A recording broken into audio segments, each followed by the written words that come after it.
Ternyata menggaris menggunakan canting tak semudah menggaris menggunakan spidol, jauh banget. Jadi ada teknik. Iya, jadi kayak kemiringannya berapa biar nggak bleber, arahnya gimana. Dan yang terpenting tuh kesabarannya. Harus sabar.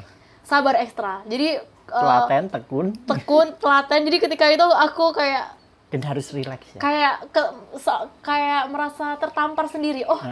Ternyata aku pemuda yang emosional sekali, yang menggebu-gebu sekali.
Hai semuanya, bertemu kembali di Podcast Desa, sebuah ruang untuk kita belajar bersama bagaimana membangun Indonesia dari desa.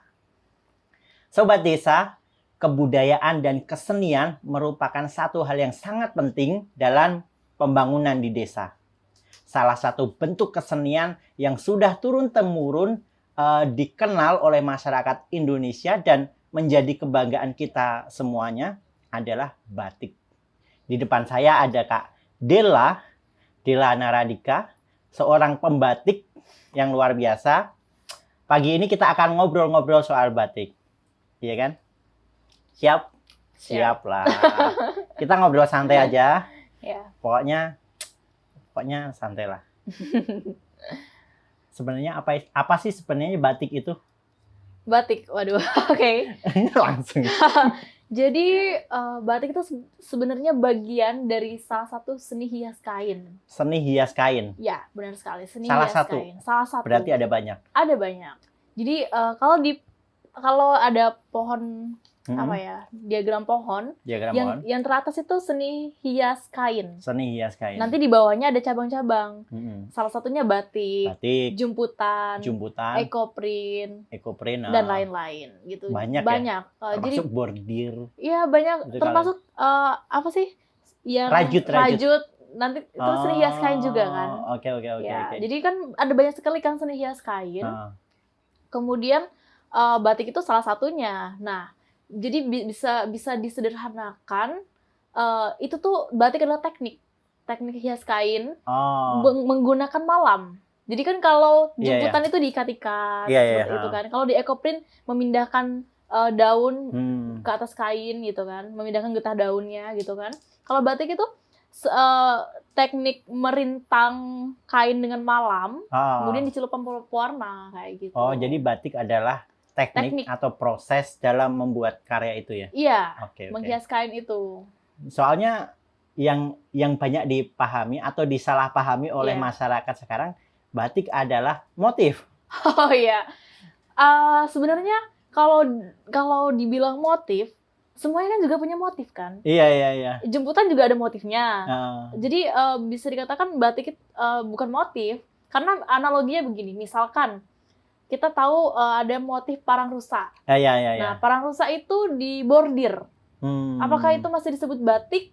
Itu bordir. Bordir dong. Tapi motif parang rusak. Karena parang rusak sering dipakai buat motif batik ya, mungkin terjadi semacam bias pengertiannya itu. Jadi kan karena motif-motif itu terlalu kuat citranya di masyarakat, misalkan kayak motif Garuda, motif parang rusa. Jadi kita seolah-olah menganggap batik itu motif. Padahal toh kenyataannya motif-motif itu bisa loh dibuat mural, bisa loh dilukis, bisa loh digambar digital gitu kan ya. Iya betul. Bisa di-print. Bisa di-print, sedangkan print bukan misalkan tekstil kan bukan batik gitu kan. Iya. Kayak gitu. Jadi apa ya?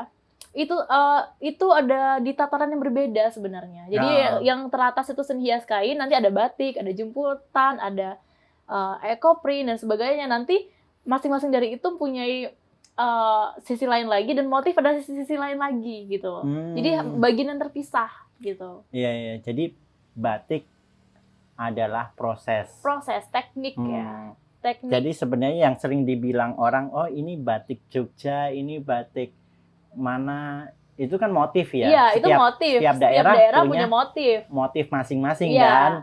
Jawa Tengah motifnya khasnya kayak gini. Iya, jadi Jawa Barat ada Mega Bendung, misalnya gitu. Itu motif ya. Motif. Jadi motif itu kan menjadi citra masing-masing daerahnya kan. Iya, betul.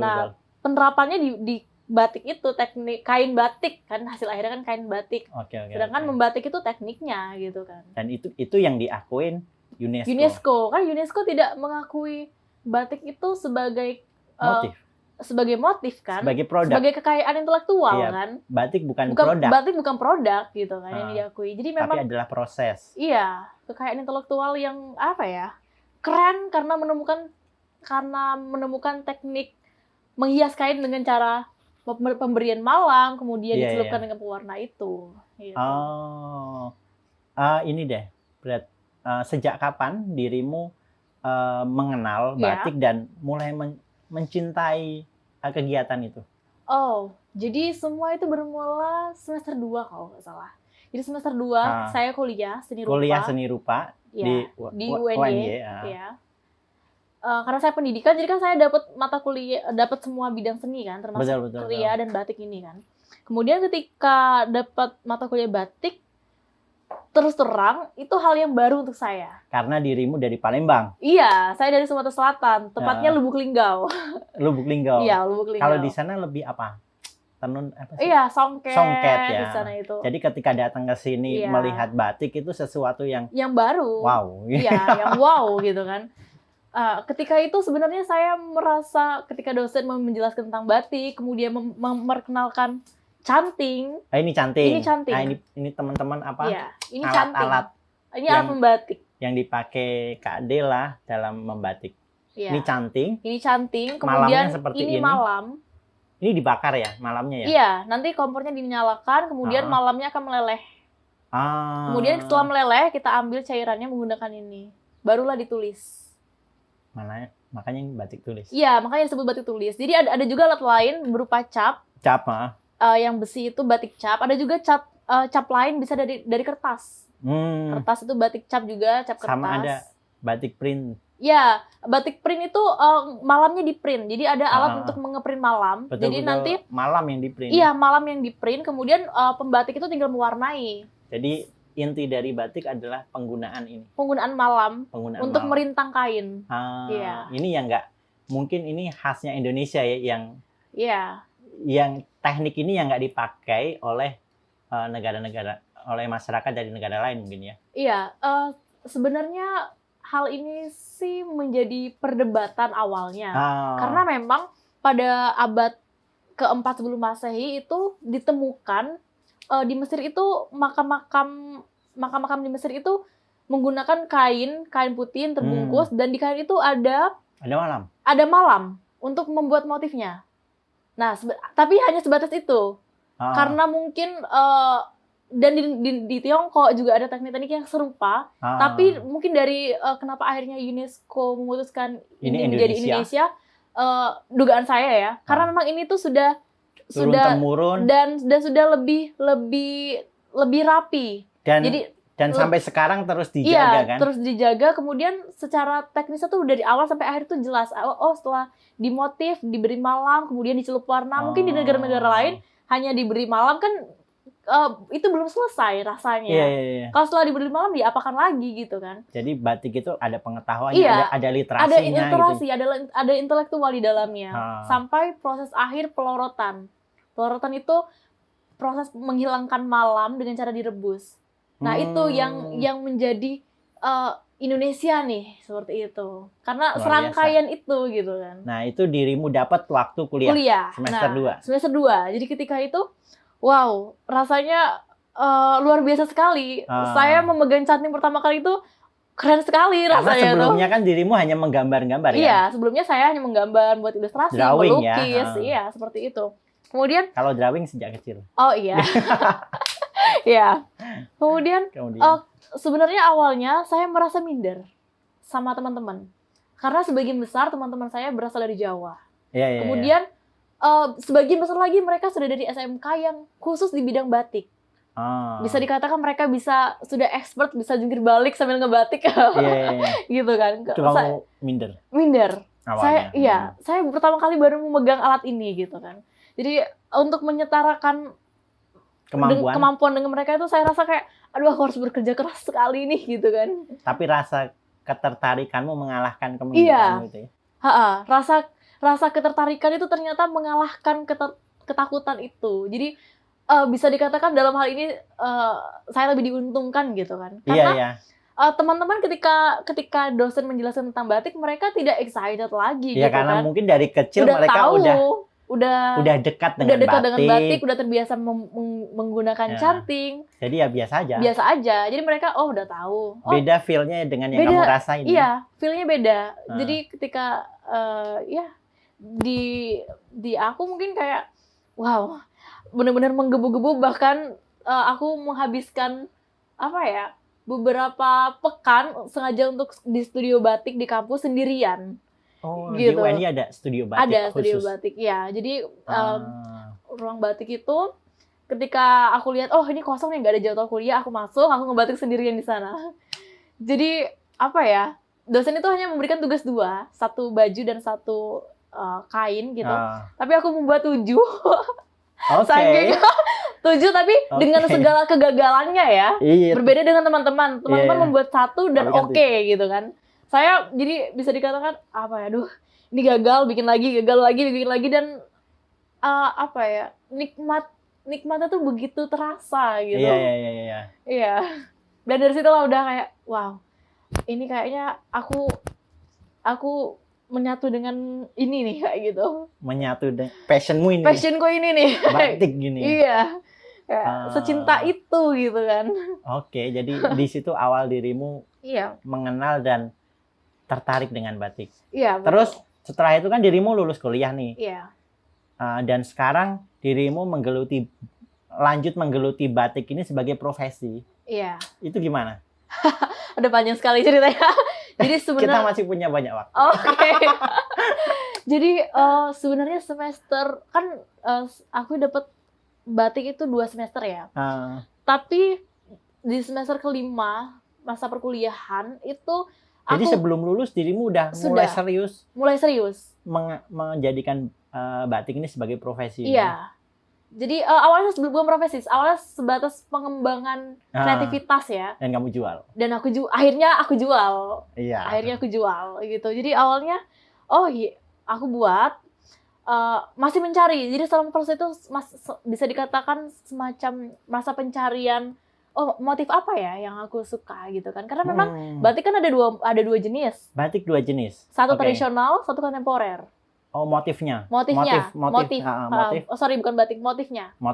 Motifnya ada kontemporer sama tradisional. Yang tradisional itu yang tadi ya? Iya, tradisional yang kita kenal sehari-hari. Yang warna coklat, motif parang rusa, motif Garuda, Mega Mendung, ada Mega Mendung warna biru, yang dan mereka sebagainya. udah ada pakemnya. Yang udah ada patennya, udah ada pakemnya, ada filosofinya. Yang memang itu menjadi citra per daerah masing-masing. Gitu itu kan? Sebagai motif tradisional. Kemudian pada perkembangannya ada motif lain yang disebut ya kontemporer. Orang-orang para kreator batik, para pembatik bebas membuat motif apapun di batik mereka gitu kan. Akhirnya setelah mencoba kontemporer itu aku terus mencari kan kontemporer kan terlalu luas ya. Atau mungkin kontemporer itu bukan motif. Bisa. Karena kan motif kayak pengulangan bisa jadi dia bukan motif, dia kayak ilustrasi, drawing. Iya sih ya. Bisa jadi. Bisa jadi ya. Akhirnya karena karena hal itu jadi aku terus mencari. Di sisi lain aku juga hobi fotografi. Nah di fotografi itu aku sangat suka aktivitas masyarakat tradisional. Jadi objek yang aku foto itu orang lagi. Kayak kemarin kita jalan-jalan ke Karangwuni. Iya, betul sekali. Kemarin kita. Jadi ini. Iya, kemarin kita jalan-jalan ke Karangwuni dan merekam. Ke Desa Karangwuni. Desa Karangwuni. Jadi di sana kita merekam aktivitas para penari. Ya, teman-teman Jatilan. Teman-teman Jatilan. Kemudian dari situ saya dapat insight gitu kan, kayak ini bisa dijadiin motif nih. Teman-teman bisa lihat ini. Nah, ini dia hasil akhirnya. Jadi ini motif penari Jatilan di Desa Karangwuni. Ya, jadi kemarin ketika kita ke sana, para penari ini menari di pinggir pantai. Kemudian inilah motif akhirnya. Ada lautnya di sana. Iya, ada lautnya. Tapi ini dengan beberapa warna yang sudah saya kreasikan kembali ya. Oke. Iya, gitu. Gimana sih proses bikin batik itu? Wow. Dari awal. Panjang sekali ya. Dari awal sekali itu kita jadi yang bisa dikatakan yang paling lama itu riset visual. Nah, dari kamu memilih aku pengen gambar ini. Iya, riset visualnya lama. Dirimu nyari ide begitu? Jadi ada dua jenis. Yang pertama saya memang menentukan. Aku pengen bikin motif orang lagi menenun. Akhirnya aku mengunjungi penenun gitu kan. Mengunjungi, melihat langsung, melihat bagaimana detailnya, melihat bagaimana emosinya penenun itu. Kamu ngobrol. Dan aku ngobrol dan aku tahu prosesnya. Dan aku tahu, ini alat-alatnya, ini loh urutannya. Dan di situ terjadi semacam pemasakan ide. Ya, akhirnya ini motif, ini nih prosesnya. Kemudian aku visualkan menjadi motif baru, misalkan motif menenun gitu kan. Atau misalkan ini bisa kita lihat ini motif memintal benang. Jadi ini aku berkunjung ke Klaten. Jadi ke Klaten. Di Klaten itu aku bertemu dengan ibu-ibu pemintal benang. Kemudian ini karya fotonya ada di akun Instagramku di Ruang Denara. Iya ya. Di sana ada fotonya seperti ini, ibu-ibu sedang menenun benang. Dan ini hasil visual motif yang telah aku buat. Oke. Jadi kamu berkunjung ke desa, kamu foto-foto, dari foto-foto itu aku olah lagi menjadi motif. Ilustrasi, di sketsa dulu nggak? Di sketsa dulu. Di kertas. Ya, di sketsa realis biasa kan. Kemudian betul. Aku deformasi lagi sedikit, bisa kita lihat. Nah ini motif yang telah jadi di kertas disalin di kain. Jadi disalin di kain biasa. Kemudian setelah semua motif tergambar, bisa kita lihat ini ada berwarna krim kekuningan. Itu malam. Ini malam. Ini telah dicanting. Pakai ini. Iya, pakai ini. Coba lihat. Ini dirimu mau bikin? Ini mau bikin pouch. Iya, pouch untuk sedotan. Oke. Nah, besar juga. Iya, besar. Ini banyak ya. Nah, ini bisa kita lihat ini ini udah dicanting. Iya, ini udah dicanting. Setelah ini ada proses pewarnaan. Jadi bagian kecil ini akan kita warnai.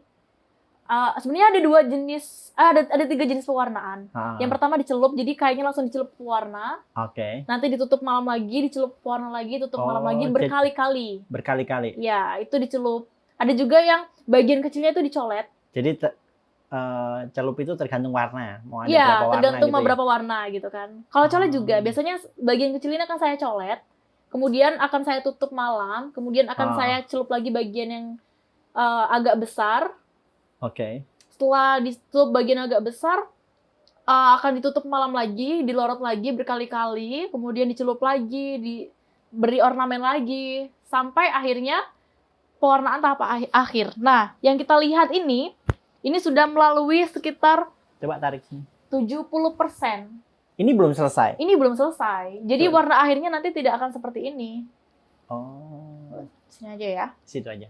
Jadi, bisa kita lihat. Ini masih diapain lagi? Ini masih harus diwarnai sekali lagi, dikunci sekali lagi. Jadi nanti ini kan warna pinknya masih cerah, birunya masih cerah. Nanti warnanya lebih klasik. Akan dicelup coklat muda sekali lagi. Oke. Iya. Panjang banget dong berarti. Iya, panjang banget. Jadi dari proses gambarnya aja butuh berapa malam? Iya, benar. Proses survei aja tuh Surveinya 2 hari biasanya kan, 2 hari. Kemudian menggambarnya seminggu. Soalnya kita butuh menyederhanakan bentuk lagi, merevisi lagi, lagi, betul. menggambar seminggu, kemudian menyalin. Kalau satu kain ini tuh bisa 6 jam sih menyalin motifnya. Karena banyak banget kan, kecil-kecil. Kemudian setelah menyalin, kita mencanting. Nah, mencanting itu bisa tergantung seberapa banyak ya. Kalau kainnya tidak terlalu banyak, itu 2 hari selesai. Tapi kalau kainnya full, seperti ini kan full, 1 minggu juga. Kemudian mencantingnya aja ya? Mencantingnya aja. Kemudian mewarnai bagian yang kecil-kecilnya ini. Ini berapa warna? Wah, ini banyak sekali. Aku lupa berapa ini. 8 warna? Lebih kayaknya 1. Ini aja gradasinya banyak kan? Oh iya, itu main gradasi ya? Iya, ini aja udah berapa tingkat kan? Jadi emang ini setelah dicolek. Bisa 15-an warna itu ya? Iya, setelah dicolek saya celup lagi. Nah, bisa kita lihat. Jadi kalau yang sederhana-sederhana itu seperti ini. Ini kan garis putih, kemudian warnanya kan hanya sebelahan kan? Yes. Itu lebih sederhana. Lebih sederhana. Kalau yang ini, bisa kita lihat ini ada garis putih, kemudian ada garis biru, kemudian ada yang warna hijau tua ini, dan di sini ada titik-titik biru.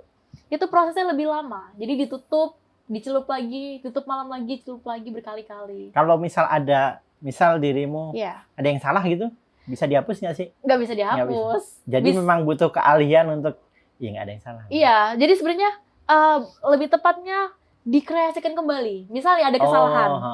Misal dilakukan di gambarnya misal. Iya, misal nah ini awalnya itu kecoret sedikit. Kecoret sedikit. Akhirnya saya harus membuat motif baru lengkungan seperti ini. Harus kreatif lah. Iya, harus kreatif. Disitulah kreativitas diuji. Jadi kalau batik tulis itu tidak bisa diprediksi. Warna akhirnya harus seperti ini. Motifnya, kalau motif iya. Tapi kalau warna akhir harus seperti ini dengan takaran yang ini agak susah. Karena jadi itu sambil proses ya? Iya, itulah. Ini pasnya ditambahin ini, pasnya ditambahin ini gitu ya. Itulah eksklusivitas batik tulis ya. Karena kalau batik cap atau printing itu kan bisa, warnanya sama semua. Motifnya sama semua. Kalau batik tulis ini benar-benar limited edition. Dan kamu bikin ini nggak bisa bikin lagi ya? Nggak bisa bikin lagi. Aku tidak bisa membuat warna yang sama seperti ini lagi. Kalaupun pengen jadi lain lagi, pasti hasilnya akan berbeda. Iya, pasti hasilnya akan berbeda. Motif mungkin bisa mendekati ini. Tapi nggak mungkin sama. Nggak mungkin sama. Dan warna yang sangat tidak mungkin sama warna. Warnanya kita nggak punya ini kan hanya masterpiece-nya aja ini kan. Jadi benar-benar ini sebuah karya seni ya? Iya. Jadi waktu itu ada pelanggan datang ke saya. Mbak, ini batiknya aku maunya aku sendirian yang pakai. Oh, iya memang seperti itu. Jadi ketika batik tulis kita pakai, nggak ada yang sama. Bahkan aku hanya membuat ini satu-satu. Nggak ada yang sama lagi gitu. Jadi misalnya kondangan nggak mungkin sama. Gitu. Jadi eksklusif lah ya. Ini ukuran berapa sih? Ini 2 meter. 2 kali 1? 2 kali 1,15. Oh. Karena emang lebar kainnya 1,15. Untuk menyelesaikan dari awal, dari proses tadi kamu riset, maksudnya kamu datang ke desa-desa misal gitu, sampai selesai butuh berapa lama? Untuk kerumitan ini sekitar 1 bulan. 1 bulan? Iya, 1 bulan. Butuh waktu berbeda 1 sekali bulan, ya. Mungkin... dan dirimu harus begadang-begadang. Iya, tentu itu. Butuh latihan berapa tahun? Iya, latihan berapa tahun. Dan ini sih, ketika pertama kali membatik itu, kan malamnya akan berceceran. Dan untuk mendapat garisan sempurna itu butuh jam terbang yang tinggi. Iya, jelas lah itu kan. Iya.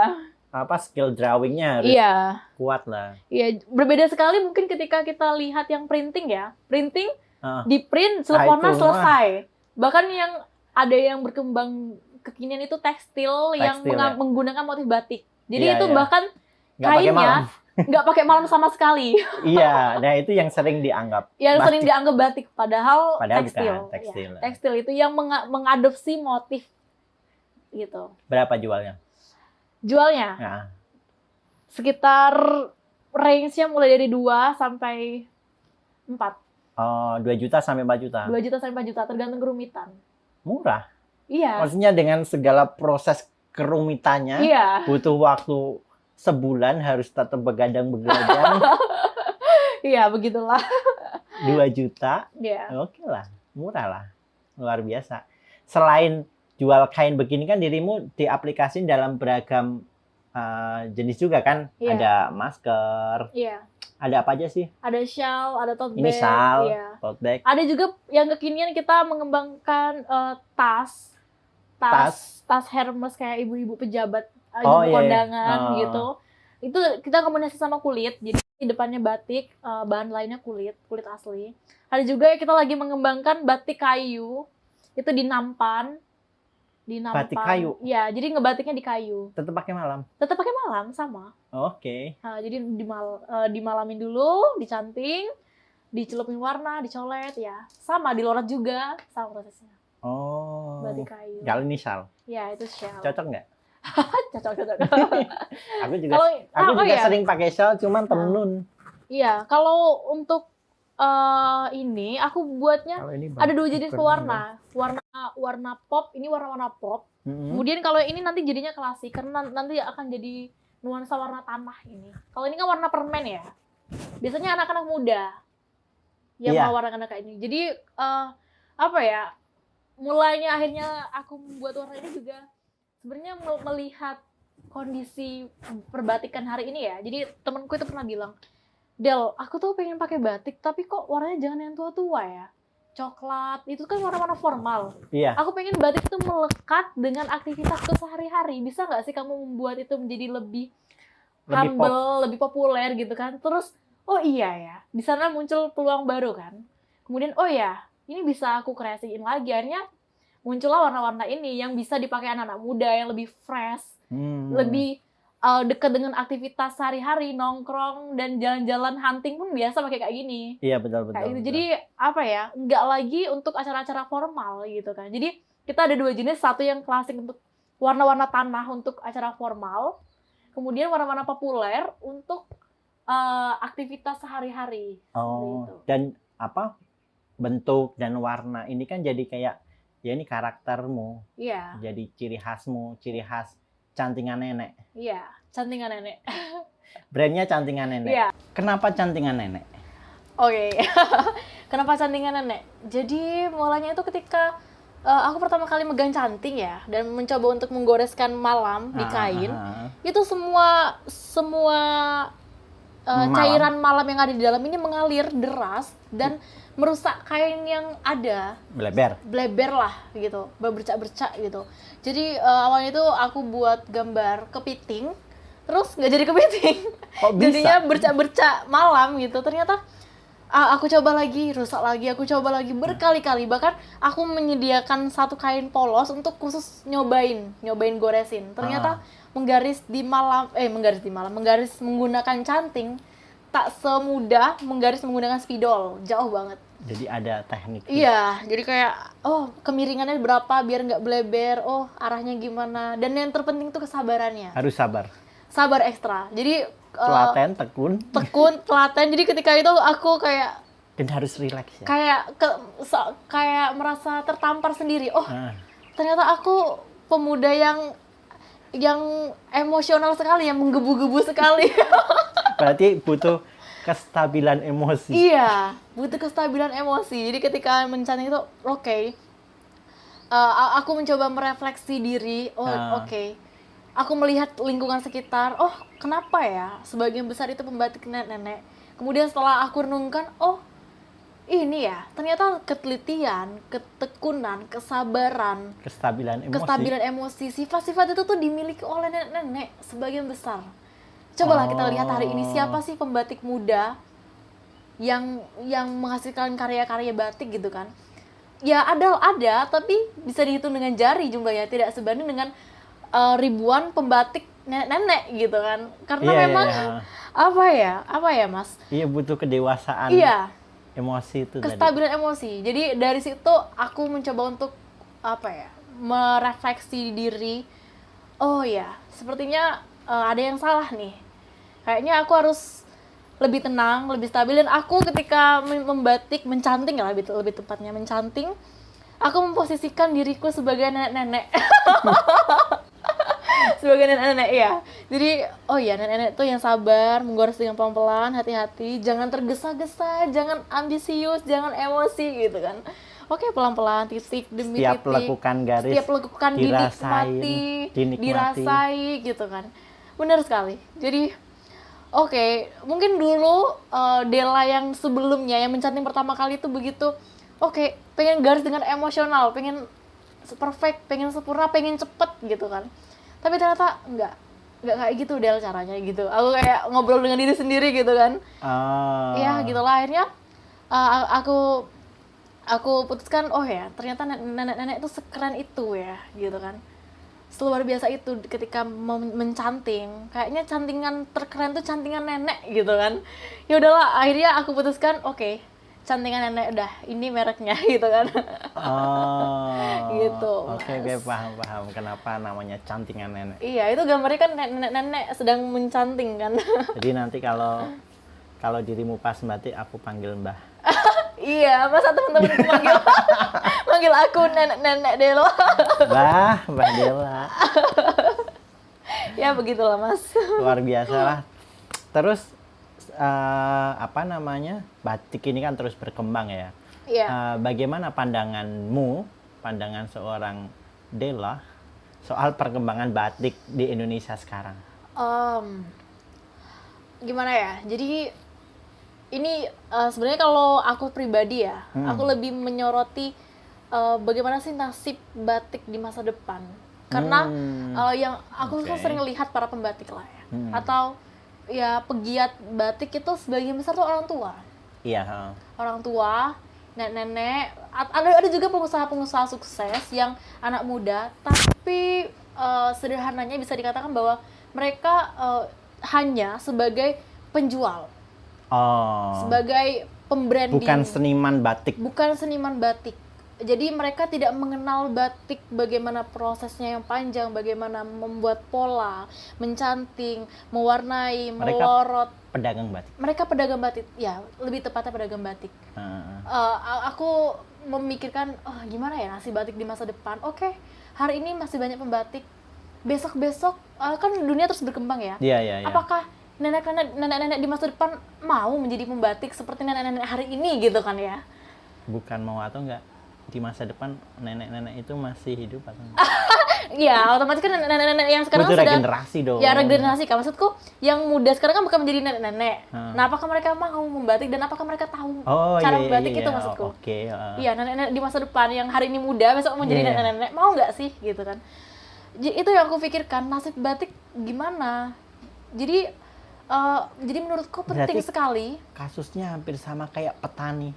Iya. Anak-anak muda ya ada, cuman jarang ada yang mau bertani gitu loh. Oke, kalau petani kita lihat hari ini ada yang mesin untuk memanen secara langsung. Jadi petani nggak perlu ngaritin gitu kan. Iya. Itu kan ada mesinnya. Lah kalau batik ketika dia menggunakan mesin di printing itu tidak lagi batik, tidak lagi kena malam. Walaupun ada print yang malam. Walaupun yang malam itu tetap batik ya. Tapi batik tekstil, tulis, batik tulisnya di mana gitu itu kan. Itu yang bikin orang pandangan orang soal batik. Iya, itulah benar sekali berubah Mas. Tadi. Pandangan batik semakin berubah, semakin bergeser. Yang orang seolah kenal batik itu motif. Iya, seolah motif batik nih. Padahal kain itu nggak kena malam sama sekali. Itu di print dari pabrik langsung udah ada motifnya semua gitu kan. Itu berarti itu masalahnya ada di regenerasi, ada di pendidikan mungkin. Pendidikan, benar sekali. Aku mencemaskan ketika semua telah berganti menjadi mesin gitu kan ya. Ini tuh bakal tenggelam. Anak-anak tuh bakal kenal nggak sih sama canting, sama kompor ini, sama wajan batik. Berarti batik itu harus jadi satu pelajaran di sekolah, paling nggak jadi eskul ya? Iya, sebaiknya, idealnya gitu kan. Ya. Atau mungkin itu bisa jadi usulan juga setiap sekolah harus ada eskul batik. Eskul kan bisa eskul pilihan kan? Iya.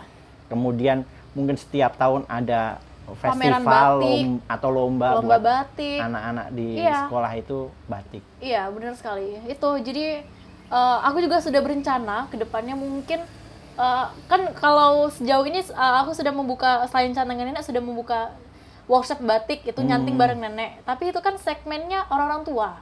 Orang-orang seusia aku, anak muda dewasa lah ya. Dewasa. Aku berniat untuk membuka kelas baru yang untuk anak-anak. Karena aku rasa perlu anak-anak tahu dan mengenal batik gitu kan. Seenggaknya mereka familiar dulu gitu kan. Oh, batik itu canting, ada malam. Iya, gitu. Seenggaknya ini tuh tetap lestari dulu. Mereka tahu, jadi mereka itu nggak asing lagi di kepala mereka. Jadi batik yang mereka kenal tuh nggak lagi tekstil bermotif itu gitu kan. Bikinlah workshop di Sanggar ini. Oke. Kita rencanakan. Kecil-kecilan aja, misal Iya. 20 anak Iya, gitu iya. ya. Menarik tuh. Ya gitu. Kayaknya penting banget ya pendidikannya memasukkan batik gitu. Jadi Bener kata Mas menurutmu Andi. pendidikan itu harus lebih digiatkan lagi ya? Iya. Pendidikan membatik gitu ya? Iya, idealnya ya. Gitu. Boleh. Terus ya udah kalau gitu terakhir deh, kita udah lama juga, Iya. hampir 1 jam. Nggak kerasa ya. Nggak kerasa. Terakhir deh, pesanmu buat teman-teman pemuda, Iya. teman-teman pemuda kreatif di desa yang sedang menonton tayangan ini, apa pesanmu? Oh, ini untuk teman-teman pemuda di desa, ini adalah potensi besar sebenarnya. Bisa kita lihat kan, ini saya mengadaptasi gambar ini dari aktivitas penari jatilan di desa Karangwuni. Aku yakin desa kalian punya segudang identitas luar biasa yang bisa kalian terapkan menjadi motif batik. Tidak hanya batik ya. Kalau kalian suka musik, kalian bisa berkarya di bidang musik atau di bidang lain-lainnya. Ini hanya satu bagian saja. Jadi di desa itu banyak hal menarik ya? Banyak sekali hal yang menarik bisa diceritakan, yang bisa diceritakan melalui beragam media. beragam media. Salah satunya Salah batik. satunya batik. Nah, di kain ini kita nggak cuma karya seni berupa kain ya, tapi di sini media bercerita. Ya, jadi dari motif ini, oh ya, apa sih ceritanya, apa sih maknanya? Oh, simbol-simbol ini maksudnya apa? Kita menceritakan di sana. Ada pesan. Ada pesan. Dan salah satu sih, ada satu hal lagi, Mas. Jadi mungkin secara pribadi, aku pengen melalui menggambar motif yang mengangkat aktivitas masyarakat desa, aku mencoba untuk mengabadikan momen-momen itu. Karena mungkin beberapa puluh atau ratus tahun lagi mungkin aktivitas itu kan sudah bergeser. Ya aku pernah menggambar orang menangkap ikan menggunakan bubu. Aku tahu. Bubu. Mungkin orang-orang hari ini sudah jarang menggunakan bubu kan, sudah menggunakan pancing atau jala gitu kan. Yeah. Itu kan ketika kita membuat motif itu, oh ya, kita seolah-olah seakan kita punya satu jalan untuk mengabadikan momen itu gitu kan. Iya, betul. Itu. Jadi kalau aku pribadi sih itu. Teman-teman desa lainnya, aku rasa kalian bisa menghasilkan karya-karya luar biasa yang menggali potensi yang ada di desa kalian, gitu. Kapan-kapan kita keliling ke desa-desa. Oke. Menarik sekali. Oke, teman. Asik. Mungkin itu aja. Kak Dela ini walaupun masih muda, tapi kita bisa belajar banyak hal. Banyak banget lah pokoknya. Terima kasih banyak sudah mampir ke Sanggar Inovasi Desa, sudah ngobrol hampir 1 jam di podcast desa ini. Yeah. Makasih banyak, saya banyak belajar. Pokoknya semoga sukses terus Cantingan Nenek dan semua aktivitas dirimu. Oke, terima kasih juga Mas Ipul sudah mengajak saya ke sini dan melihat karya-karya di sini yang luar biasa. Dan saya juga belajar banyak dari SID ini. Pokoknya teman-teman, sampai bertemu di podcast desa berikutnya. Bye-bye. Dah.